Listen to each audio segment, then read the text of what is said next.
भीष्म पितामह ने युधिष्ठिर को बताया था संभोग के समय कौन ज्यादा आनंद लेता है, पुरुष या स्त्री। दोस्तों, इस विवादास्पद विषय पर आपकी राय अलग हो सकती है, किंतु इसका उत्तर महाभारत काल के अनुशासन पर्व में मिलता है। संभोग के समय पुरुष और स्त्री में ज्यादा आनंद किसे आता है?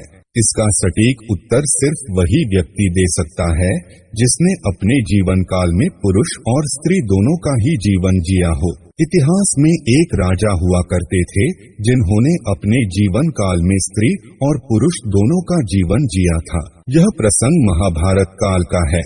महाभारत का युद्ध समाप्त हो चुका था। युधिष्ठिर को एक प्रश्न काफी समय से चिंतित कर रहा था। भीष्म पितामह बाणों पर लेटे सूर्य के दक्षिण से उत्तर जाने की प्रतीक्षा कर रहे थे। युधिष्ठिर भीष्म से मिलने आए और उन्होंने भीष्म पितामह से यह प्रश्न किया कि संभोग के समय पुरुष और स्त्री में ज्यादा आनंद किसे आता है।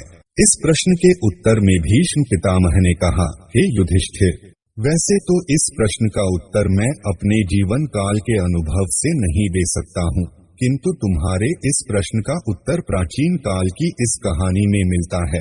वीडियो में आगे बढ़ने से पहले आपसे अनुरोध है कि इस वीडियो को लाइक करें और चैनल को सब्सक्राइब करना बिल्कुल ना भूले।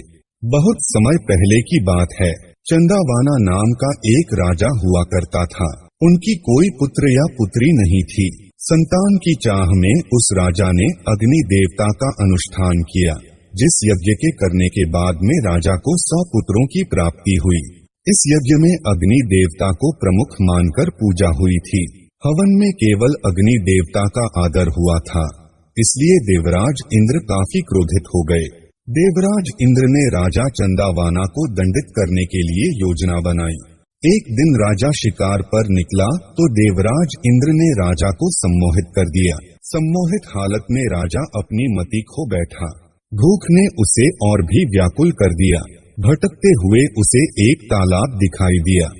राजा ने अपनी प्यास बुझाने के लिए उस नदी का पानी पी लिया। देवराज इंद्र की माया से पानी पीते ही राजा का स्वरूप पुरुष से बदलकर स्त्री में परिवर्तित हो गया। राजा बहुत घबरा गया। उसे समझ नहीं आया कि उसके साथ यह क्या हो रहा है। अपना बदला हुआ स्त्री रूप को देखकर राजा को बहुत शर्म आने लगी। राजा चिंता से घिर जाता है कि आदमी से औरत बन जाने के बाद में राज्य की जनता को वो क्या मुंह दिखाऊंगा। मेरे पौरुष के साथ साथ मेरा राजपाट सब चला जाएगा। मैं महारानी और यज्ञ से उत्पन्न हुए संतानों का सामना कैसे करूंगा।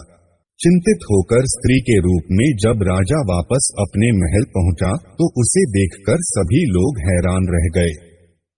राजा ने सभा बुलाई और फैसला सुनाते हुए कहा कि वह अब राजपाट छोड़कर बाकी जीवन वन में बिताएंगे। अपना राजपाट छोड़ वह राजा जंगल की तरफ प्रस्थान कर गया। जंगल जाकर वह स्त्री स्वरूप में एक तपस्वी के आश्रम में रहने लगा। बाद में उसने ऋषि के साथ संबंध बनाया, जिससे उसके कई पुत्र हुए। अपने पुत्रों को वह अपने पुराने राज्य ले गया और यज्ञ से हुए बच्चों से कहा, तुम मेरे तप के पुत्र हो। जब मैं एक पुरुष था और यह मेरे पुत्र हैं, जब मैं एक स्त्री हूँ। तुम लोग मेरे राज्य को मिलकर संभालो। सबको सुख से जीवन व्यतीत करता देख इंद्र को फिर से तकलीफ होने लगी। राजा की आज्ञा से सभी मिलकर रहने लगे। बदले की भावना से देवराज इंद्र पंडित का रूप लेकर राजा के संतानों से मिलने गए। वहां जाकर देवराज इंद्र ने राजा के सभी राजकुमारों को भड़का दिया, जिससे सारे भाई आपस में लड़ने लगे और एक दूसरे को मार डाला। जैसे ही राजा चंदावाना, जो स्त्री स्वरूप में ऋषि संग रहता था, को इस बात का पता चला, वह शोकाकुल हो गया। पंडित के रूप में देवराज इंद्र राजा के पास आए और पूछा कि वह क्यों रो रहा है। चंदावाना ने रोते हुए पूरी घटना देवराज इंद्र को बताई। राजा की हालत देख देवराज इंद्र ने अपना असली रूप दिखाकर राजा को उसकी गलती और अपने अपमान के बारे में बताया। देवराज इंद्र ने कहा, तुमने सिर्फ सूर्य देव की पूजा की और मेरा अनादर किया, इसलिए मैं क्रोधित हो गया। यह सुनते ही चंदावाना देवराज इंद्र के पैरों में गिर गया और अपने अपराध के लिए क्षमा मांगी। राजा की ऐसी